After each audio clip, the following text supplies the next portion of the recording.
We're here, Organized Sound Podcast. I am your host, Mihi Balde. Today I have a very special guest. Sugar Fli is in the building. How you doing today, man? I'm good. I'm very good. Chillin'. Okay, so you are currently in Springfield on the come up with your music and your clothing, and you got a lot going on. Yes. So, how does it feel right now? Talk about where you're at artistically. Right now, I'm trying to get a bunch of stuff together, and I'm basically making a name for Sugar Fli. And I know I've explained to a lot of people, Sugar Fli is basically it's an 80s singer. It's an 80s project going on, retro 80s synth beats. But I don't want to stay limited into that, you know what I'm saying? I also have other projects with Sugar Fli, which will be within R&B. You may see Sugar Fli rapping or so, but right now we're going to keep it within the retro 80s vibe. I need that goose, I need that perp. Got that 2-4 chillin' on my shirt. Added 7 cause I always put in work. 24/7, let me kill the verse. So we can just get a name out for Sugar Fli. Dope. So talk about where the name Sugar Fli comes from. Alright, well, if you listen to the song Michael Jackson's PYT, he mentioned something about Sugar Fli with me, and I'm a really big fan of Michael Jackson, so I kind of feel like he gave me that name. I took that. What is a Sugar Fli? You know what I'm saying? Like I still listen to the song. I'm thinking like, what is he talking about, Sugar Fli with me? But you know, I've been trying to think of a name for so long, like a perfect name for a disco artist, and I've came across about 10 names so far that we just trashed. The first one, which isn't really trash, was my original name, Mr. Nuri, and you know, that was going to be the whole, you know, for the whole project, but Mr. Nuri has already, you know, that should be more of a business name for me. I wanted more of an artist name, something that wasn't my own name, because my name is Dawood Nuri, so, you know, I didn't want to go with my own name. I wanted to have something that was unique as an artist name, so I took it from that song, PYT. Dope. Talk about coming up in music. Did you grow up in Massachusetts, first of all? Yes. Okay. Talk about how you first started making beats. I started making beats when I was 14 years old. I was working on Mixcraft, and we were just taking songs and cutting them up on Mixcraft and changing the BMP. Me and my brother, we've been doing that for a while, and then as we got older, we found FL Studios, and it was, you know, a brother relationship with one computer, going back and forth, trying to share and argue and fight with your brother. The low resource method. It was like, when are you going to be done with the computer?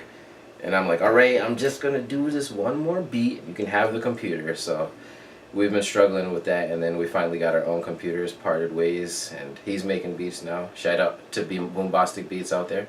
Shout out to you, bro. Come on the podcast. And basically, I'm up to where I am now. And I went from DJ DVD to Mr. Nuri to Illume, to Third Kind, to Sugar Fli. Sugar Fli's here to stay. Word. Nothing else after that. Yo, I mess with that because I've been reading a lot of books lately, and reinventing yourself.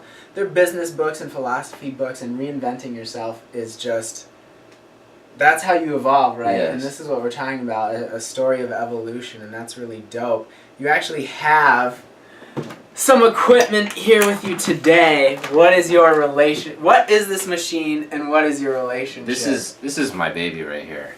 Well, not my baby. I have real babies. This is my child? mechanical baby right here. And this is an SP404 right here. All of you guys out there who have this, you know what this thing can do. You know where you can get lost inside of this thing, and what depths of the dimension it can take you to. Oh, sorry about that. But yes, this is a beat machine. It's got 12 pads in there. You can put songs in there, or you could put samples inside of there. And there's so much functions. You find your own formula, and you do what you'd like to do. I have my own formula.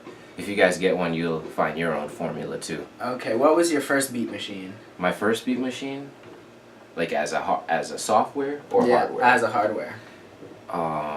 It would have to be the SP555. And were you still with your brother at that point? No, we had been moved out of our house by that time. And then how'd you learn? Did you have like a mentor at that point, or was no? The only mentor I actually ever had was my little brother. He was actually when we were younger, he used to make beats better than me. I'm not saying that I'm better Damn. than him now, but his beats used to come out really tight, and I used to be like, damn, how's Trying to catch making him. this beats? And I'm like, he's going to shows, and they're like, yeah, that's your little brother? I'm like, yep, that's my little brother. Oh, Are you proud of that's so rough. him? That's rough. But yeah, eventually I just caught on, and I'm like, all right. And now he asks me sometimes, how do you make that? I'm like, I got my secrets now. Word. So let's move on to the fashion portion of things. So you've got, actually it's getting kind of dark. Can we flip that? Lighting. Word. So you've been involved in art, putting your own art and getting it on shirts, and then also just altering clothes. Yes. You know, sewing, taking up seams, Yes. like tailoring type stuff. How did you get into that? Oh man. Well, I started screen printing about 4 years ago. I started screen printing, and from there I kind of I figured if I can make it myself, which a lot of these companies are doing. We got Forever 21 that's putting a Forever 21 tag on top of a regular sponsor shirt. You know what I'm saying? Like regular clothes you could find at Goodwill, and they're putting tags on this stuff. And there's, we got all kinds of companies out there in Japan that are making clothes that we're paying $20, $25 for, when in reality it takes cents to make this stuff. Mm. And in America it takes cents to make this stuff too. So I just figured, if I'm only gonna buy the necessities that I need. Besides that, I'm not gonna be buying clothes that look fresh, because in reality I can make it myself. I'd rather make my closet than pay so much money to hook up my closet. So I got into screen printing, and then after screen printing I got a sewing machine, and I started just sewing patches onto stuff, and now I'm working on full pieces now, so that I can have my own category or catalog to shop within. I have a few pieces on my Etsy right now. They're just screen prints. You can go and find it on Cold Worn. If you type Cold Worn, COLDWORN, type that in on Etsy, and you'll find my store. Or type in Mr. Nuri or Sugar Fli. Type in Sugar Fli on Google. Just type it in. Just see what you find. Sugar FLI, not with a Y. Not with a Y. Word. Are you wearing anything that you altered right now? No, Any not right patches now. or anything? This is Damn, all I Forever should've had 21. you- Ah, damn! I know, they Damn, got me. bruh. They got me. No, it's all good. So let's talk about the future and what you want to do. Actually, I kind of want you to retell a story we were talking about off camera about the Sugar Fli band and some of your conceptual ideas. Okay. Like the band? The other band or the real? The The fake me. band. Okay, alright. The epic The nothing brainchild. that has never happened Yes. but will happen someday. Yes. The virtual band. There's a big reason why this was such a crushed idea, because there was so many other ideas. Technology needs to catch up with you. Is Oh what yes, the problem is. definitely. But It's the thing is, the way to catch up with me is you got to go back in time, because I'm not in the future. I'm in the 80s, and if I am in the future in the 80s, I'm in 2080. All right, not 1980. By then I'll have robotic parts and one of those mechanical eyeballs that flash lasers at you, mess around. All right, back on the subject. What were we talking about again? We're talking about the band that you created out of your mind. So The brainchild for Sugar Fli. a while ago, I wanted to create this perfect virtual band. I had a character called Strawberry and Boogie the Booger, and I've drawn many pictures of him, and I was like, this character right here, like there's something about him. I originally got inspiration for his character Boogie the Booger, and there's an advertisement that they're all in school. Wash your hands, and it shows a hand, and on that hand it shows a bunch of germs vandalizing the hand. Vandalizing the hand, and they're spray painting germs on it, and they're like kicking trash cans and stuff. They're just being vile creatures, and I was like, that's so cool how they made the germs, vandalize the hand. So I seen one of the germs, and one of the germs that was spray painted, I was like, I like that guy's attitude right there. So I was like, I'm gonna make a character out of that guy. So I created Boogie the Booger. this funkadelic dude who don't care, you know what I'm saying? He just eats pizza around. He just sits around. He's just that typical 90s I don't give a shit guy. And then we got Strawberry, and she was a big inspiration from Gem, that 80s cartoon with the pink girl. And like I was really like I'm all about the 80s. There's times at work I'm like, you got to get yourself together. You just like live, eat, and breathe the 80s stuff. Like I'm sitting there, and who was famous in the 80s, blah, blah, blah. I'm like, why am I so obsessed? Because we've never been, I haven't been there before. It's like what we think about Japan. If you've never been to Japan in America, we are going to think this wild thing about Japan. We don't see it as like a normal city. We're going to see it as lights, camera, action. Yeah, Japan, woo! I would lose my shit getting off the plane in Japan. Me too, I think.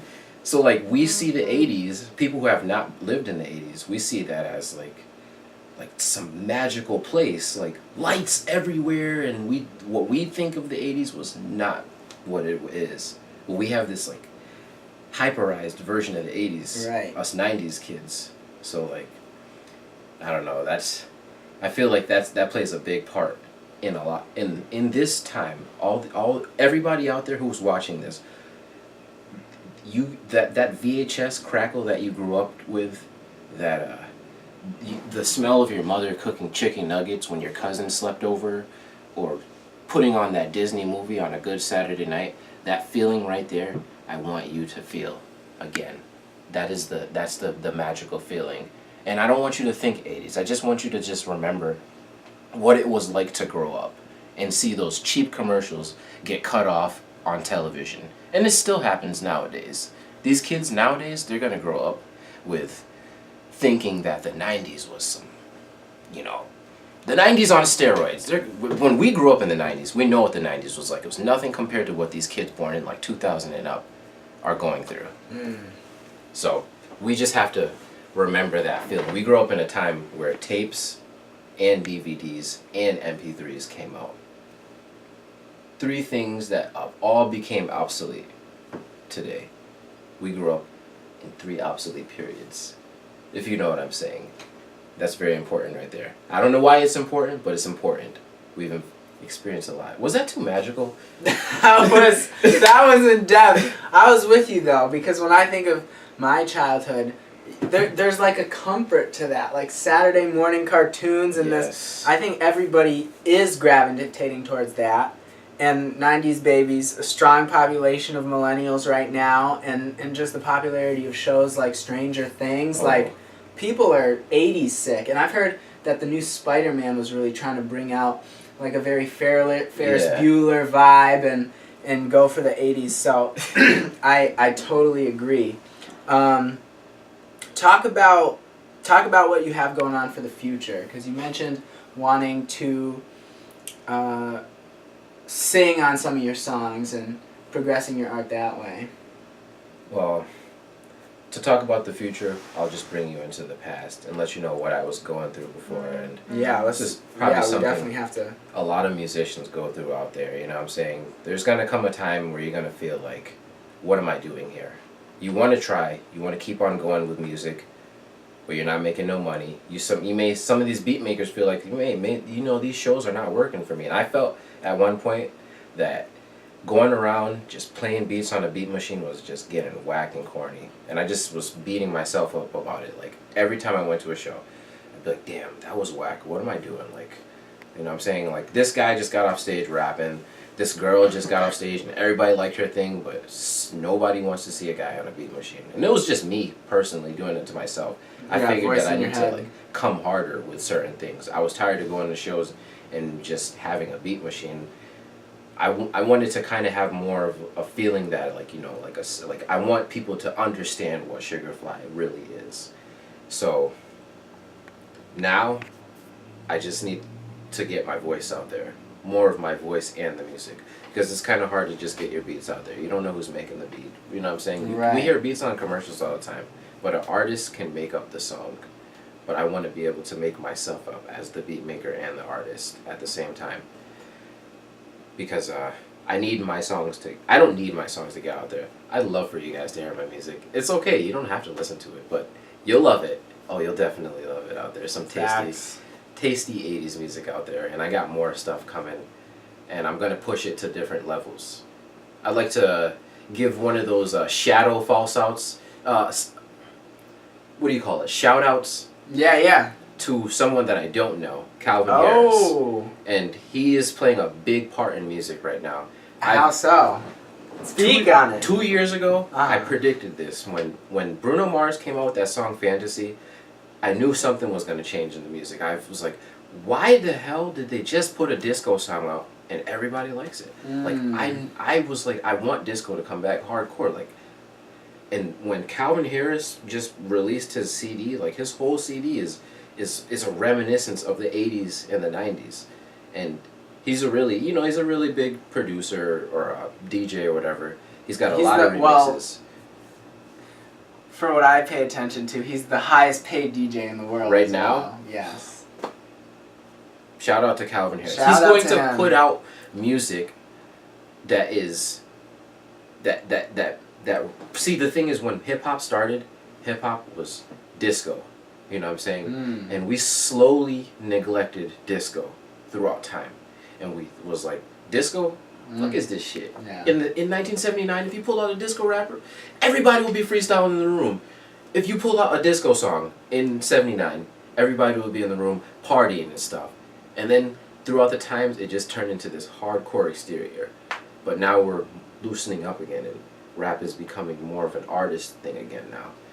Not yet will it fully become until the next 5 years, when we realize we need all that old shit back. And then we're going to start hearing, watch, we will start hearing songs that are influenced by like Nas and all that stuff. That Nas vibe is going to come back. That old school vibe is going to come back. And then these trap rappers today are going to be needing to get those tattoos off of their face and get hired at McDonald's. Seriously. Shade. Because then it's going to be a real time. This is a prediction, bro. This is a big time prediction. I predicted that. I like it. This Calvin Harris CD, 5 not years, the exact CD. 5 years from now? About 5 years from now. 23. Around that time. Let's see, because I knew We'll that be here, disco bro. was going to be coming I this love it. year. I love both. And this was 2 years ago. I was telling my girlfriend, I was like, something's going to happen in the next few years. I predict. I told my little brother, I was like, you better start making disco beats, because this shit's going to go ham. And then he hits me up a few weeks ago and says, check this beat out. Yeah, I had to listen to you and get on that disco vibe, because that shit does go fucking hard. And I was like, I told you so. I told you so. This is gonna fucking happen. Listen, the song with the Migos, Slide. Disco. The song with, there's another song out there. Feels. Like Katy Perry. All those songs that Calvin Harris is making. I just heard a new one today. It sounds like that song by Anaj. If you ever heard the song, it's like, at night I think of you. He's got a beat like that. Like, he's bringing the old shit back. Damn. But let's give real shout outs. I'd like to give a shout out to the man behind the camera right here, Edo, my number one guy. Alright? I will not diss him on camera. My number one dude right there. He's my guy to go to. You got a lot of bullshitters out there. A lot of bullshit people who will go to you in shows and say, yeah, we'll work together. Yeah, we'll work together. Yeah, we'll do some stuff. I call him, I hit him up, let's get to work. None of that. There's only a few people out there that have showed the real drive and support to make this music out there. Edo. DJ Chisel Beats. True dude out there. Props. I hope you're watching this, and I'll make you watch this video.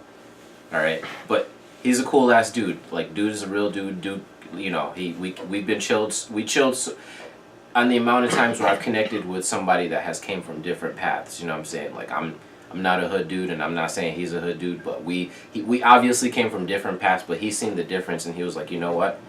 I fucks with you. You know what I'm saying? He's hit me up, and I'm like, I can't believe this guy just like hit me up and shit. But, you know, just for the real motherfuckers out there, Edo, DJ Chisel, Layerface, I'm not going to forget about you. Shout out to you. You've done so much for me, it's not even funny. And for the best beat maker out there, Adam Thoreau. Yard Sale, let's get it. I love your beats. You sleep on yourself, bro. You think that you sound, but you sound like Jay Dilla on a different level. He surprised me. I went over his house one time, and like, I don't know if he was waiting for my reaction, but he played a beat, and I'm just like, is that you right there? He was just like, yeah. I was like, I can't believe I'm like, he is actually the one who put me onto the lo-fi scene, like Layerface and Yard Sale. Interesting. If it wasn't for meeting those guys, I would probably be making whack trap beats and shaming myself for that.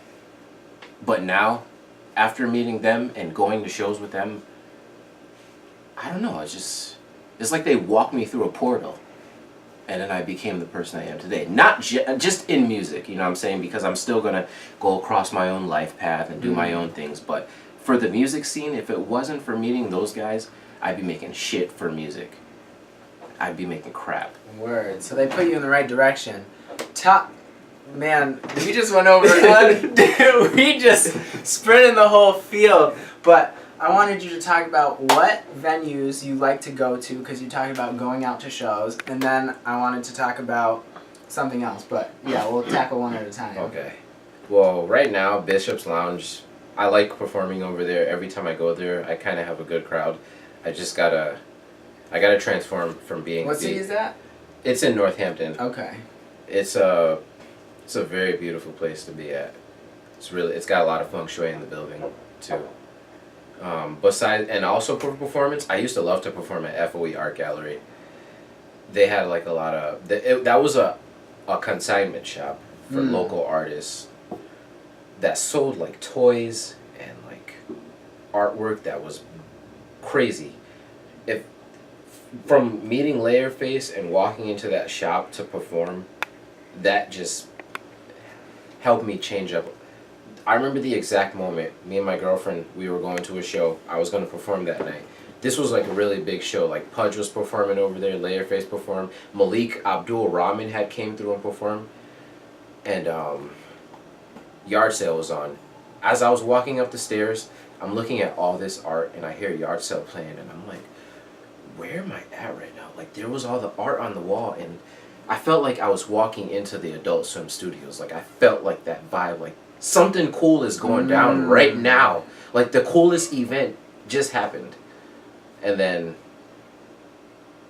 after I walked in and there was just a bunch of these weird toys, I couldn't keep myself together and I'm like, and like my girlfriend, like she was pregnant at the time, so I'm sitting there, you know, like I'm holding her hands trying to pay attention to her at the same time as I couldn't keep my shit together. And there's toys all over the place and I'm just like, oh snap.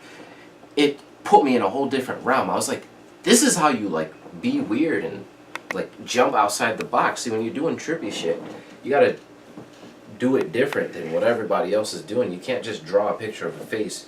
You gotta draw a picture of a trippy face. You can't just make music. You gotta make glitchy music. This is the time we're in, guys. We're in a different time now. And what was acceptable years ago is not gonna be acceptable. Think about what that guy Dolly was doing. That artist Dolly, he created stuff in the 20s that if you look at today would be like, I don't even know. The guy did 8-bit shit in the 20s. A computer wasn't even out to even show you 8-bit stuff. So how could a guy think like that now? Out of all this stuff that's out, we have to, artists out there, we have to go beyond. If you want to become an artist, all you 14-year-olds and 15-year-olds who may not feel that your art is as good, jump outside of the box. Kids, adults out there, you want to push yourself to do this art, just get outside of the box and figure out what is actually out there within your mind. And then you'll do what you need to do. I can't explain because it's just, you know, it's not speakable in this dimension. It's only speakable in the other one. But any other questions? Oh, man. I wanted to go over how much you like lo-fi right now. Because you mentioned it earlier. How is it moving you?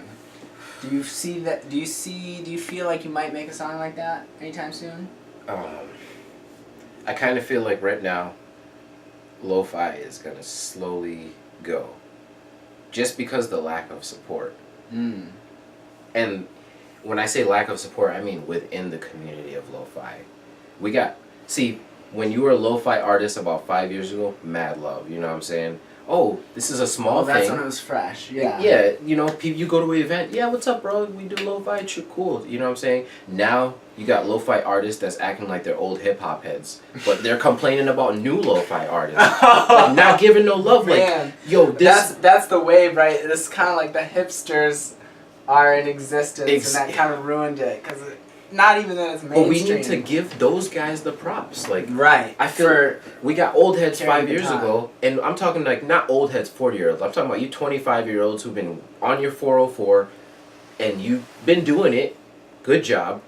And we got this white kid who walks in the room, and you guys don't want to give him props because he's doing lo-fi, because he's doing the same thing as you.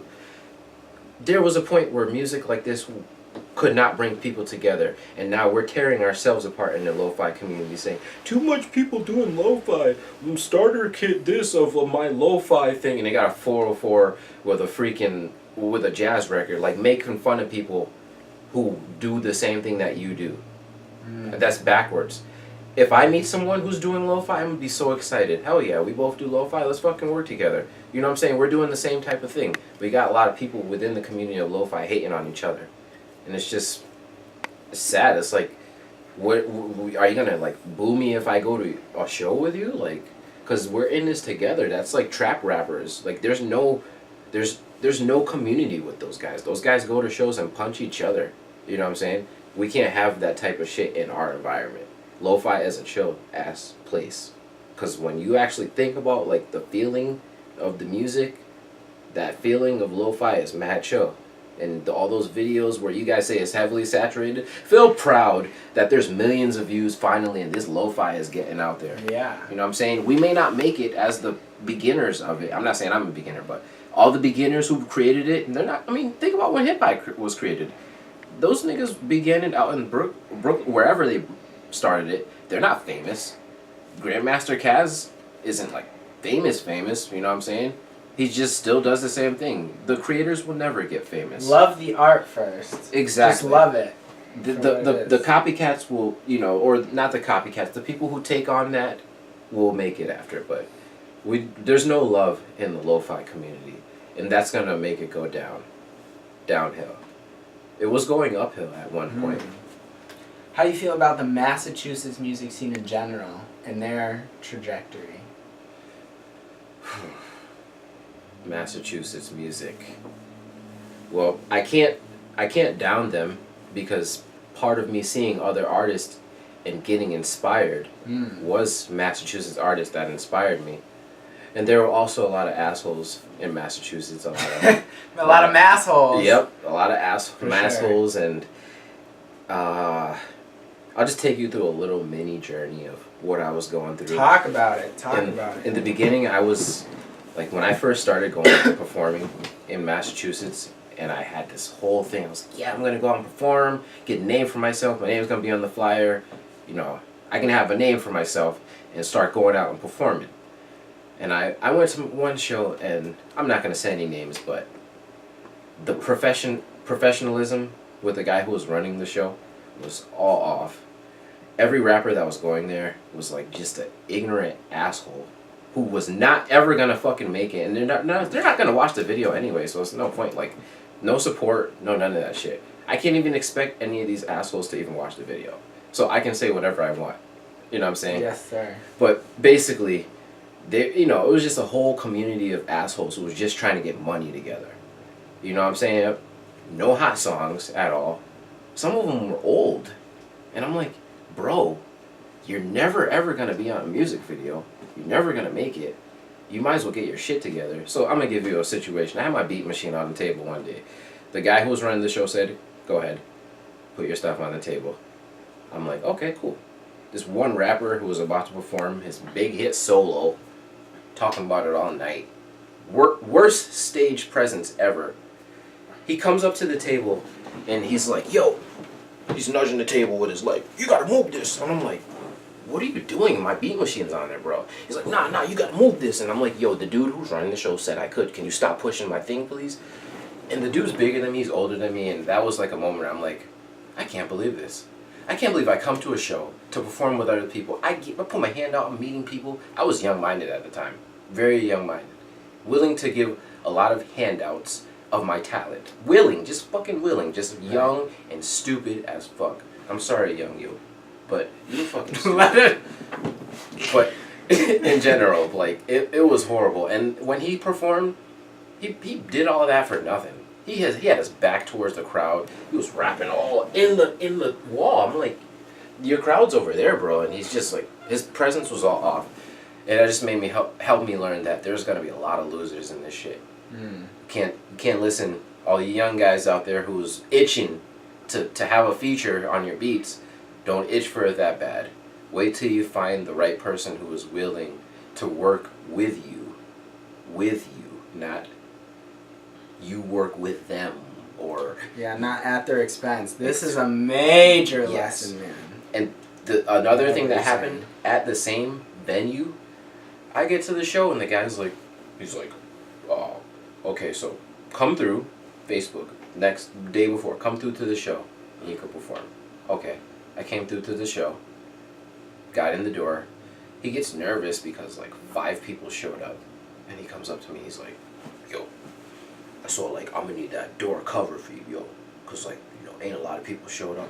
I'm like, what the fuck? I ain't never goddamn going to a show unless I'm going to a competition of beats. I ain't never go to a show and pay to perform. Like, no, you pay me. You're not trying to pay. Why you? I didn't even know what the hell to say to him. I'm like, so you know what I did? I said, oh, I don't have $5 right now. Took my computer, slipped it right back in my bag. Oh, wait. Okay. Calm these bluffs. All right. So then I performed, and I learned I'm never doing shows with people like that ever again. So we'll take Sugar Fli off to another level. Word. And when it's to a point where it's kind of a demand, where it's like, okay, Sugar Fli show, then you know the right people will come to that. I don't need to wait. You know, I'm not in a rush for shows anymore. There's been a lot of lessons learned with many different shows. I feel you. What do you think this scene needs? And we can drill in specifically to Western Mass. The Western Mass What do you think scene would help all these artists? And it doesn't have to be in the venue space. Just like a resource. I don't know, cause I'm still like right now in my music age, like my artist age as a mainstream artist, because you can be a musician and, you know, be very wise, but at becoming a mainstream artist, there's a lot of lessons learned with trying to be famous. Right now I feel like I'm a teenager still. You know what I'm saying? Like, I've just got over certain issues when it comes to, like, you know, figuring out who's the right people to work with, or who's the people to, you know, who am I gonna charge, or who am I not gonna charge. I'm still going through all kinds of different lessons. And what was your question? Just something the scene needs, or something that you think would make it better. The scene. Oh man. Just like a better fan base. I don't want to put any ideas in your head. It's all right. No, because you got all kinds of situations. You go to a show in Northampton on a Saturday. Yeah. A beat show is not going to survive. Simple fact is, rock shows are going to take over. Most people in Northampton like rock music over going to a beat show. So, or if you come over here, people don't want to hear a beat show. They want to hear that rowdy trap shit. So like it's kind of hard to place out what I feel the city needs, because it depends on the artist himself. But as a whole, this Springfield may need better venues besides a fucking bar, because I hate going to bars and performing. Word. Unless My it's a initiative fancy bar. is, let's reopen the Hippodrome. That major facts. That I'm would be trying to make good that and bad happen. at the same time. I kind of wanted to do the speed round with you, since we're wrapping up, and, you know, 5 questions, just answer them right away, first thing that comes to your head. Alright, favorite food? Used to be oodles and noodles, but now it's fried chicken, but it's bad for you, so I have no choice but to... They're both bad for you. Yes. Favorite anime? Favorite anime? Oh, Boondocks. Favorite place to eat? Oh man, jeez, that's hard right there. I guess KFC. Favorite producer in the Favorite world producer. right now? Toro y moi. Favorite colored pencil? Purple. Colored crayon. Word. There we have it. This was the Sugar Fli interview. Dave, thank you for coming Thank you very through, much. bro. The Organized Sound Podcast. We are signing out. Why you worried about how the next nigga flexing? When you dumb niggas gon' learn your lesson. Back off cause my patience you be testing. And now I just can't keep dealing with all this negativity. So keep that bullshit to yourself cause it don't mean shit to me. Nah. Say that shit for the birds. Say that shit for the birds. Give a fuck what you heard. I don't give a fuck what you heard. You can say that shit for the birds.